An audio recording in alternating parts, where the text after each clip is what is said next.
Hey, Crime Salad listeners. Welcome back to another episode of Crime Salad, where we talk true crime. I'm Ashley. And I'm Ricky. This week's case reminds us to check in on your neighbors. If you see something or hear something, say something. Also, just a quick fact. Did you know that you can't actually reach 911 through a smart speaker like Google Home or Alexa? No, I didn't actually. I didn't either. Not until this case.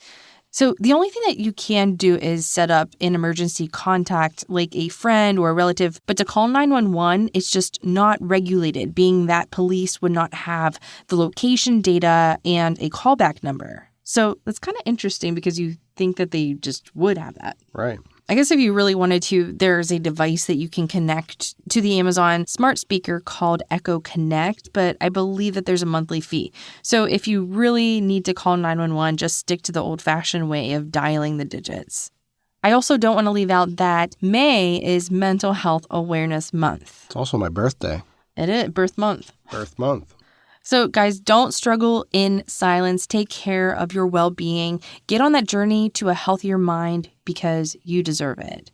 And we have a few patrons to shout out. We have Kendra, Stacy, Courtney, Candace, Vanessa, and Amy. Wow. Thank you guys so much for your support. That's a lot this week for us. It is.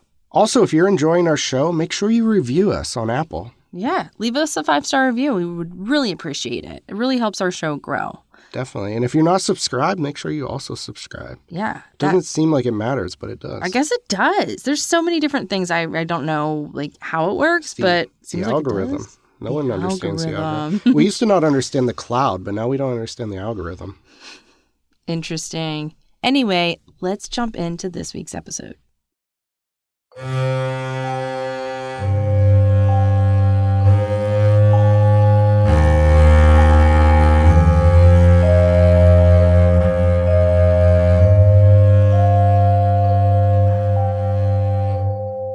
For all of us, 2020 was a year of unprecedented loss and change. In fact, the entire world came to a standstill in the spring of 2020 while we were all experiencing the uncertainty of a global pandemic.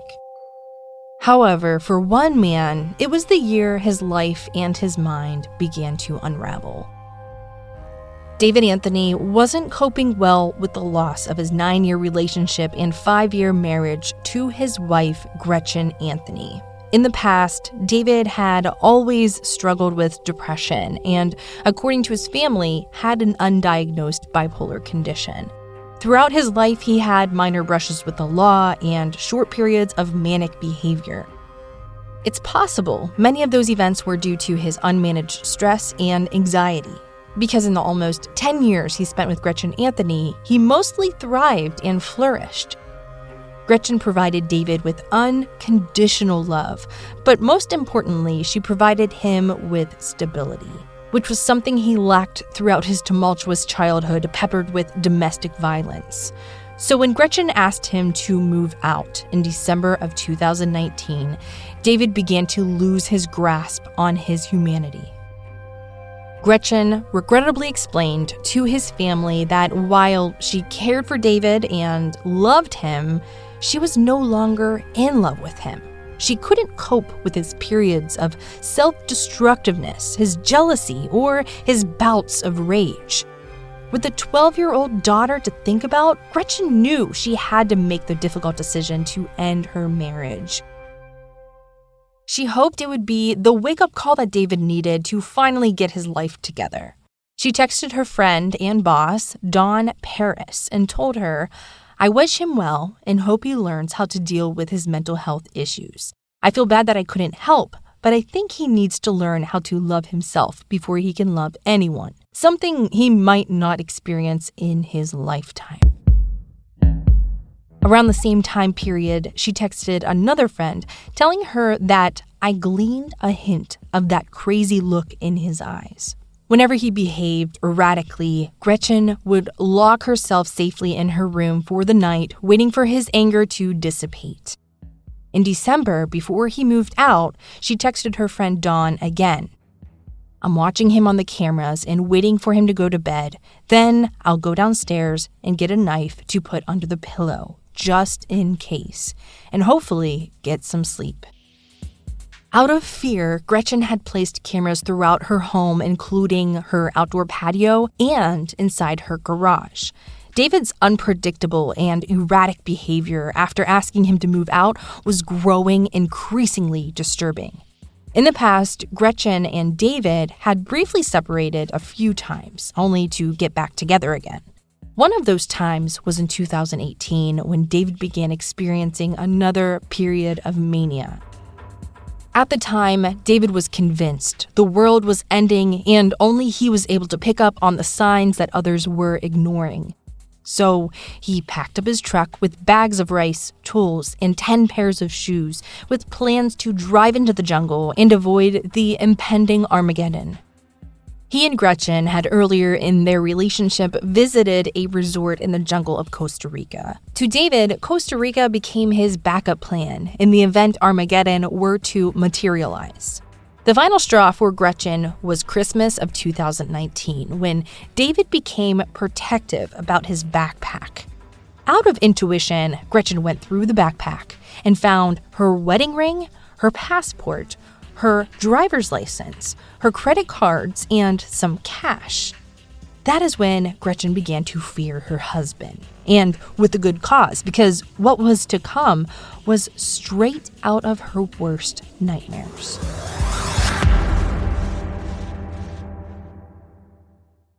Before things began to unravel, Gretchen and David were crazy about each other. The two met back in 2010 at Orange Theory Fitness Gym, where David, who was 6'7", swept the petite blonde off her feet. David was one of the top fitness instructors and had a waiting list for clientele. His boss, Tabitha, was friends with both Gretchen and David and said their chemistry was palpable and they made a strikingly beautiful couple. For years, the two were very happy together in Gretchen's Jupiter condo.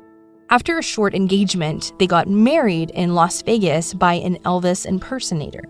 Shortly after their marriage, David would occasionally exhibit brief periods of instability. They usually left as quickly as they came. While he refused counseling, he did believe in vigorous exercising, vitamins, and juicing, which helped him to maintain his mental health for longer and longer periods of time. However, when he began to get manic again, his deteriorating mental health began interfering with his job. In late 2017, there were complaints that he was acting aggressive and inappropriate with clients. As a result, Tabitha was forced to fire David.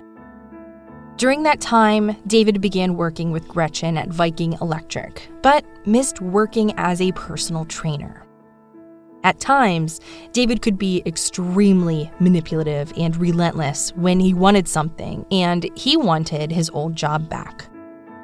A few months later, he asked Tabitha to meet him for a cup of coffee, and he persuaded her to give him another chance. Of course, there were promises that David would be on his best behavior, and for a long while, he kept those promises. With all of David's ups and downs, he never imagined having to go back to live with his 64-year-old mother, yet that's exactly where he ended up after he separated from Gretchen. In David's mind, it was always temporary. He knew he would eventually manipulate Gretchen again and work his way back into her home, just like he did with his old job. To show Gretchen he was a changed man, he got involved with an organization called Gratitude Training. He spent thousands and thousands of dollars on courses that taught him to align himself with angels and be the best version of himself that he could be.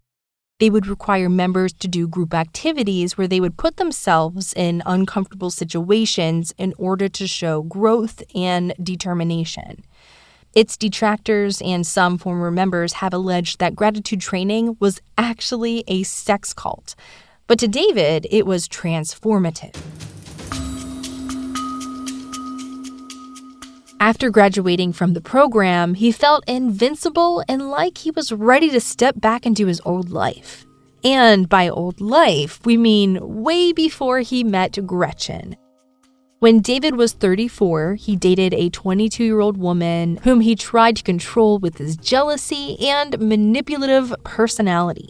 He began pressuring her to, quote, grow up, end quote, and spend less time with her friends or doing things that a 22-year-old might want to do. One day when she came home from work, David was inside her apartment waiting for her on bended knee. She assumed he was there to propose, but instead, David proposed that they break up, and she spends the time working on herself and becoming someone he would be willing to spend his life with. To which she responded, "What the fuck is wrong with you?" Which is a question we will be asking ourselves throughout this episode. After David completed his gratitude training, he thought it might be a good time to check back in on this old flame and see if she had become worthy of his time and attention. Needless to say, she wasn't interested. But that didn't deter David from moving on. Now that he was the best version of himself that he could be, David was still feeling invincible and tuned into the universe, ready to accept his higher purpose in life.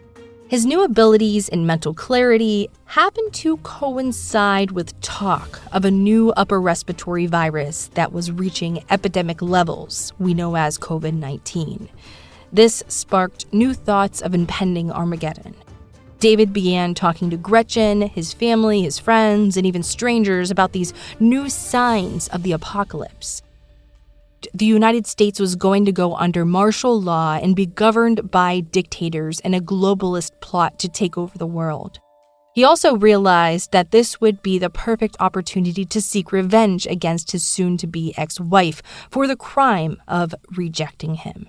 And then something tragic happened. On January 26, 2020, Kobe Bryant and his 13-year-old daughter died in a helicopter crash in Calabasas, California, on their way to a basketball game. David, who was overweight as a young child, suffered from low self-esteem and was extremely self-conscious. But his height set him apart from the other kids, and it was his love of all things basketball that gave him his first experiences with success. David played basketball in college, and then he played professionally for a few years in Germany until chronic knee injuries ended his career. So when Kobe Bryant died, David began to spiral into deep grief. His boss Tabitha said he acted as if Kobe were his lifelong best friend. It began to interfere with his job, and he would break down in fitness classes, crying over Kobe's death. If anyone tried to comfort him or offer platitudes, he would lash out with inappropriate, displaced anger. To honor his fallen hero, he went out and adopted a husky, which was Kobe Bryant's favorite breed, and named the dog Kobe. He began to fixate on the dog and arranged his schedule around Kobe's needs. Because of this, he would show up late to work or bring the dog with him to work. His bizarre behavior, coupled with his anger around female clients, could no longer be tolerated. Once again, in February of 2020, Tabitha felt she had no other choice but to fire David, this time for good. To understand David's mindset at this time, he is jobless, homeless, without a relationship, and he believes he is the only person who can see the signs of pending doom. David became convinced that COVID-19 was a bioweapon purposely leaked onto the world to implement a global dictatorship. On February 24, 2020, David went on a date with a woman he had only known for a few weeks. It was a wine and painting class, and during this class, he acted extremely inappropriate and began showing a level of affection in public that not only made his date uncomfortable, it was wildly inappropriate.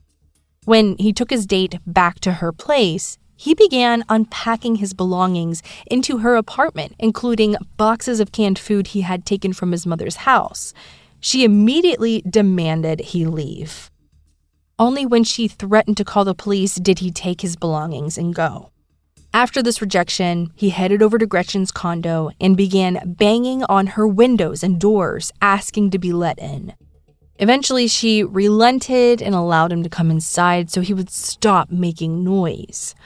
4 days later, Gretchen filed for divorce. Filing for divorce only seemed to anger David more.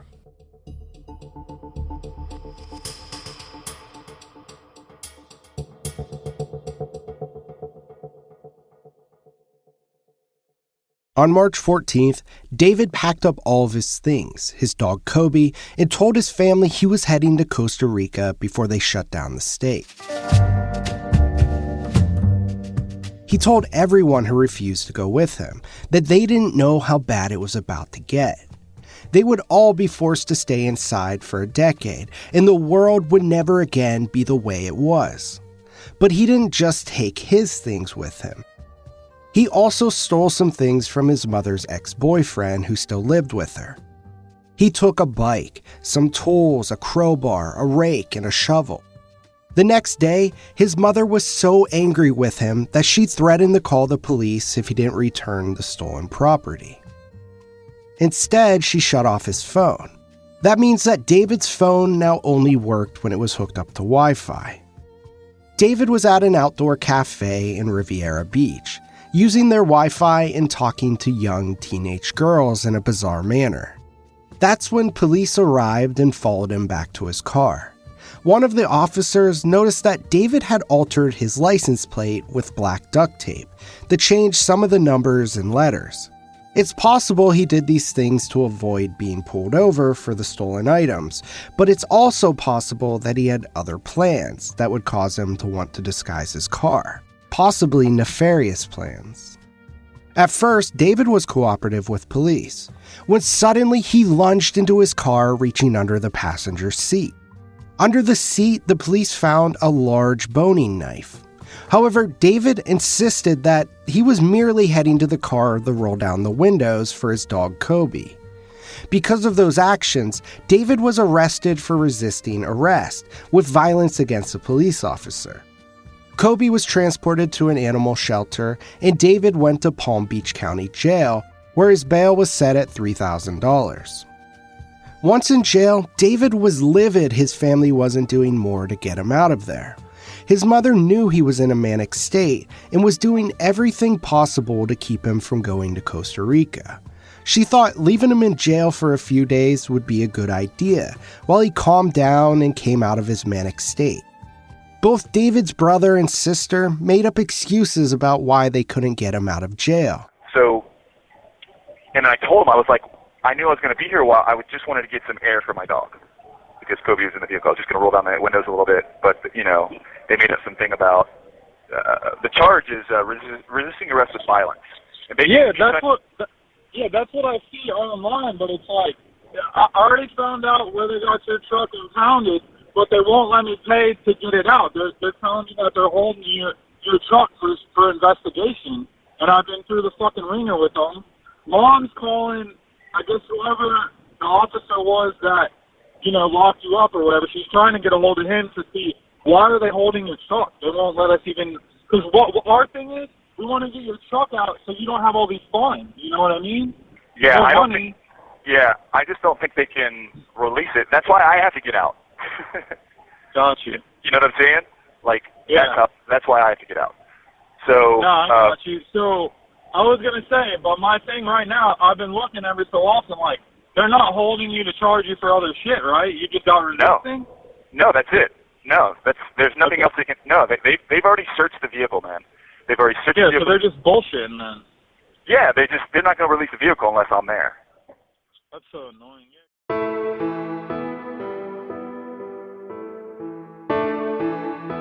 His brother Trevor continued making excuses at his mother's request.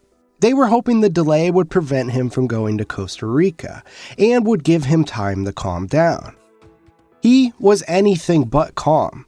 He was angry with his mother, but he was also angry with Gretchen.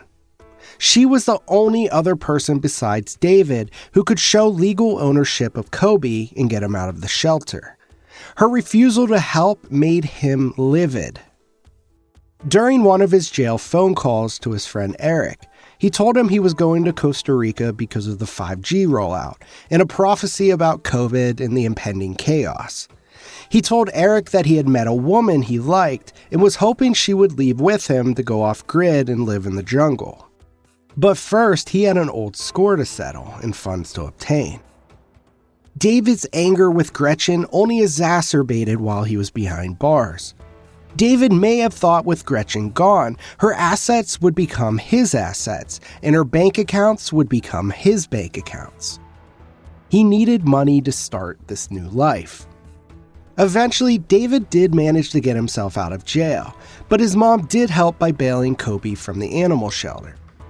He was released from jail on March 18th, and his truck was released from impound on March 20th. We don't know what David did on the 20th, but we do know where he was on the 21st, between 6 and 6:30 a.m. During that time, Gretchen's neighbor heard a woman's voice let out a blood-curdling scream.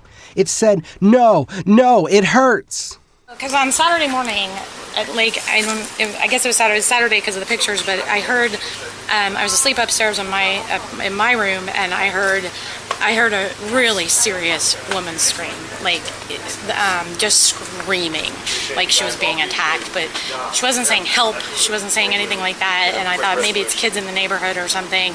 My windows were open. I can't really tell where it's coming from, but it really sounded like it was coming from that alley right behind my house.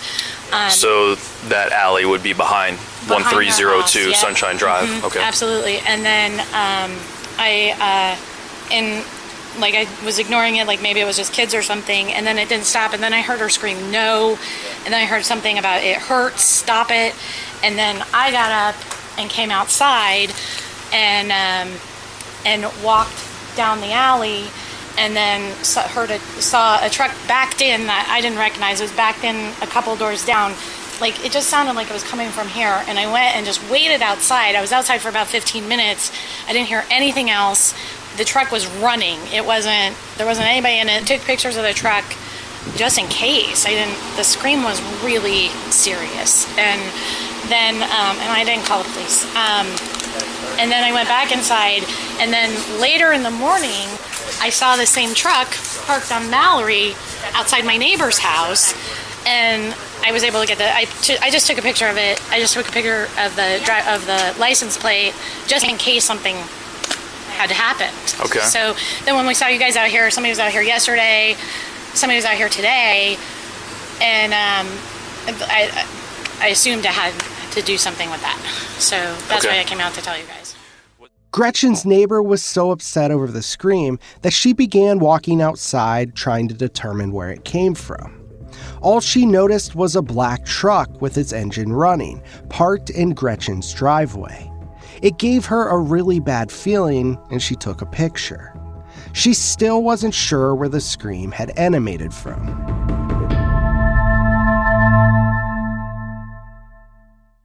So it was March 22nd, and friends, family, and coworkers began getting strange text messages from Gretchen's phone. A message to her friend and boss, Dawn Paris, stated, "Tested positive for coronavirus early this morning. That's the bad news, but I'm at a CDC coronavirus treatment facility that only handles COVID cases. The good news is my blood type has potential to be used in the cure. Dr. Sinclair and the team are strongly recommending that we maintain contact with immediate family members only. I'm using my mom." The next day, Dawn texted back, "Gretchen, are you okay? Please let me know if you need something. I'm really worried about you." She never got a response. Gretchen's ex, Jeff Dreyer, with whom she shared a 12-year-old daughter, also began getting similar messages from Gretchen. Those messages were riddled with poor grammar, spelling, and punctuation. Jeff instinctually knew the text didn't sound like Gretchen. Having been best friends for many years with David Anthony, he thought the messages looked and sounded like something David would write. After receiving another bizarre message from Gretchen stating she was being transferred to a special CDC site for acute COVID cases and going to be on a ventilator, he had enough. The next day, on the 24th, he went down to the hospital and discovered that Gretchen had never been treated at the hospital. There wasn't a special CDC site for acute COVID patients either. When Jeff located Gretchen's car and purse in the parking lot, he knew he needed to contact law enforcement. The next day, on the 25th, law enforcement conducted a well check on Gretchen's condo. The driveway was covered in a trail of bleach and soap that drained to the curb. Another neighbor noticed it coming from underneath the garage door a few days earlier. That neighbor also took a photo of a black truck in the driveway along with the license plate. The truck was registered to David Anthony. Upon entry, the police noticed the garage had a strong smell of bleach and cleaning solvents. There were towels in the laundry and another towel with blood-like substances that was later matched to Gretchen. There was also a mist of blood on some of the items in the garage. It was clear to police that something bad had happened in Gretchen's garage. In the corner of the garage near the ceiling, they found wires where there were previously surveillance cameras. The other cameras throughout the house were also removed. Police immediately began treating Gretchen's disappearance as a homicide case, and her estranged husband was their primary suspect. Sue Warner, David's mother, was surprised when police showed up at her door asking for her son. She told them she thought her son might be on his way to Costa Rica. When they mentioned they were looking for Gretchen, she shared that she had spoken to Gretchen the day via text. She informed them that Gretchen was in the hospital with COVID after being placed on a ventilator. When police mentioned that Gretchen wasn't at any hospital and wasn't in contact with her family or even her 12-year-old daughter, Sue began to connect the dots. She said this looked extremely bad and she was willing to cooperate. She had David's phone turned back on to help police track him. David would only use the phone for a few minutes at a time before turning it off. Each time he turned it on, Gretchen's phone would also turn on. It appeared that both phones were traveling with David. Police followed the phone and tracked him to Pensacola, 600 miles away, where they found surveillance video of him trying to pawn Gretchen's jewelry. Next, they tracked him 2,000 miles away in Las Cruces, Mexico. Gretchen's phone continued to text family members, insisting she couldn't speak because she was on a ventilator but was feeling better. Florida law enforcement reached out to the Las Cruces police with a description of David and his truck. Fortunately, the police spotted David and pulled him over. He was traveling alone with his dog, Kobe. While they didn't have enough evidence to hold him, they were able to impound his truck. Inside the truck, the Las Cruces police found Gretchen's phone, 2 Amazon Echo devices, and 6 surveillance cameras that looked like they had been pulled out of a wall. David had no choice but to stay in Las Cruces while he waited for his truck to be released. He regularly emailed the detective in charge, and they continued to stall him, telling him his truck was very close to being released. That gave Florida law enforcement time to obtain the cloud server video from Gretchen's home surveillance cameras from the night she disappeared. And the footage confirmed what they already knew. Gretchen was dead. They found David and Kobe on the streets of Las Cruces. David was once again arrested and Kobe was once again headed to an animal shelter. During David's interrogation, he didn't appear to be manic or out of touch with reality. In fact, he came off entirely narcissistic, manipulative, and in complete control of the interrogation. He was practically bullying the detective, taunting him, telling him he couldn't be trusted because he had lied to him and lost his trust. You can keep doing that, and you can keep hiding from the truth. I'm just telling you. You can keep hiding from the truth, David. You want me to cooperate? I've cooperated, and that's what I'm telling you. You can keep hiding from the truth. It is the truth. It's not hiding from the truth. It is the truth. You can keep hiding from what the actual truth is. She is not alive. She is deceased. You're rusing me. No, she is deceased. So you're going to be viewed as as a monster animal by all these people. They already do. People who care about you. They already do. People who and you're not care going to about paint a picture of me looking great anyway, so what does it matter, man? Well, unfortunately, the evidence doesn't paint a picture. It's not me painting the picture. Like I told you before, this isn't personal to me. None of this is personal to me. It's not about me. It is to me, Jared. It's not about me. It is to me, Jared. It's about the other. It's about the my life, girl. Jared. I understand. No, you don't understand. It is your life. You don't understand. You don't understand at all. I don't, because I'm not in a position. Right. You're exactly right. You don't. You have no idea. Zero. I am zero. 100%. You are right. Zero. Hey, but you are correct. And Zero. I don't understand what's going on with you. It's because I'm not you. And I'm not you, Jared. And I don't understand what's going on with you. That is 100% correct.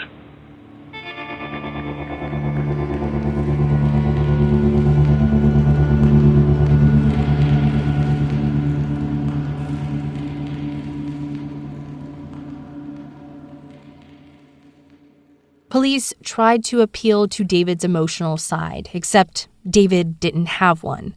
They played him a clip of his 12-year-old stepdaughter, Ava, telling David she loved him and begging him to please tell her where she could find her mother. Ava stated, "David, it's Ava. I love you. I'm scared. I miss Mom. I need to know where my mom is.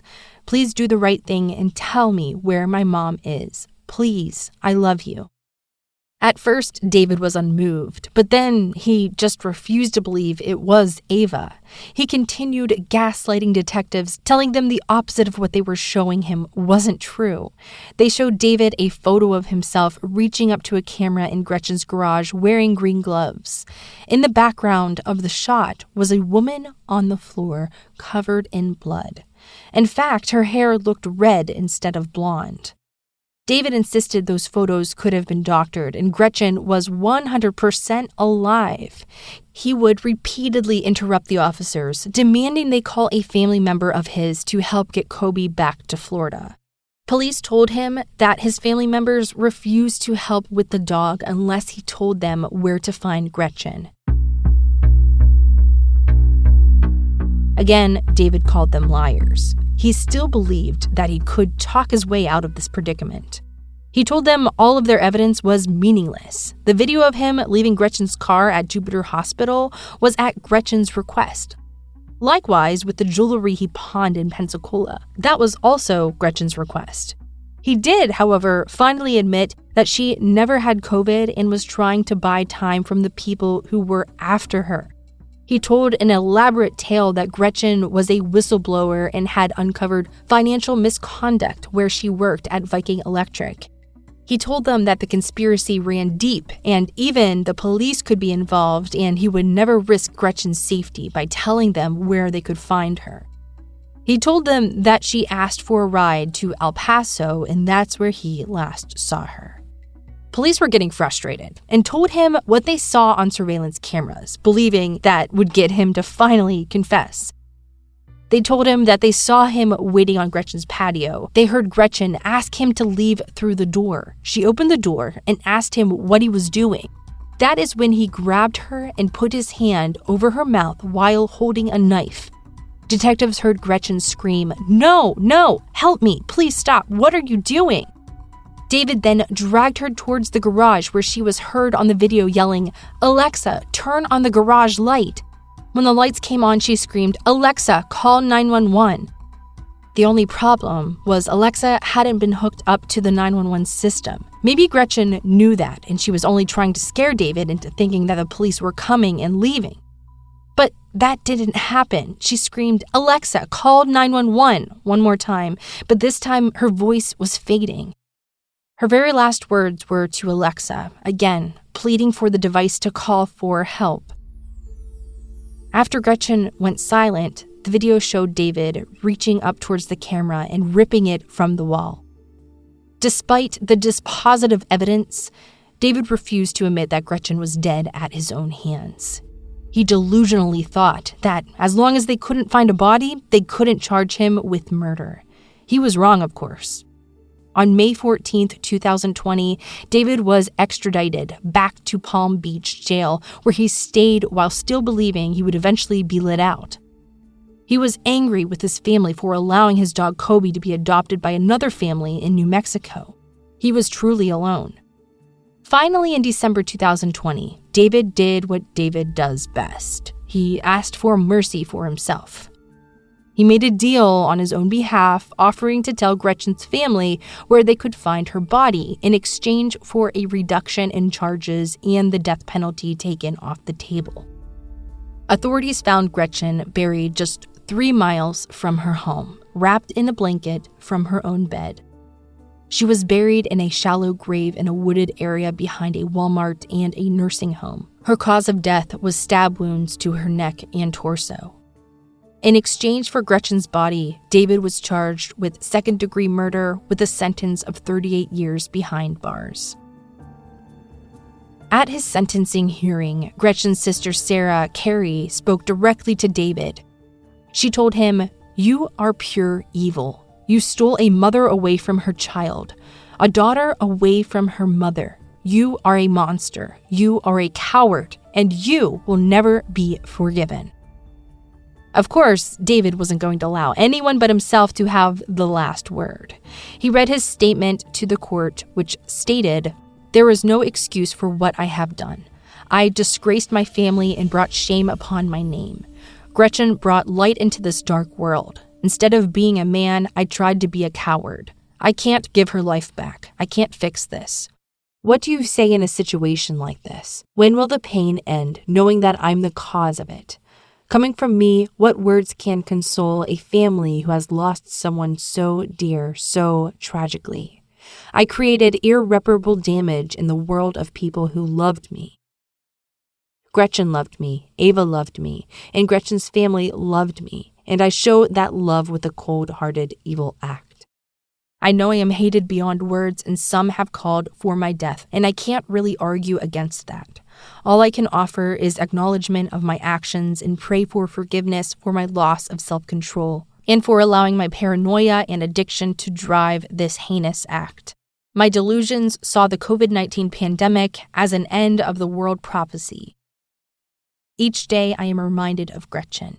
Gretchen was beautiful, kind, smart, giving, and she loved with her whole heart. She was someone who brought light into this dark world. She tried so hard to help me shake out of my own darkness and to see all the beautiful things that life has to offer. Not only did I steal her life, but I stole the time she would share with her daughter, her family, and those who loved her. It hurts so much, but it will never compare to the hurt I've caused to anyone.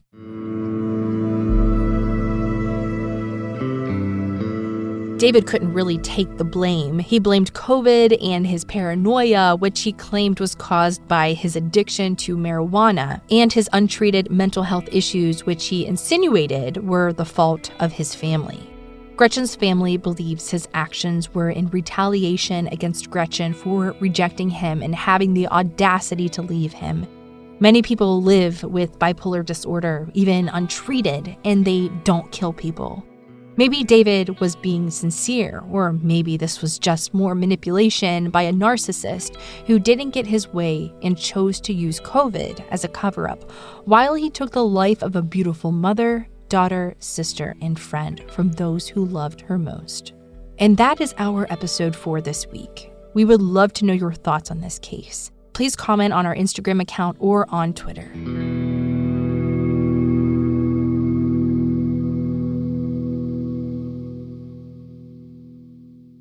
Crime Salad is a Weird Salad production. Are you kidding me? That was perfect.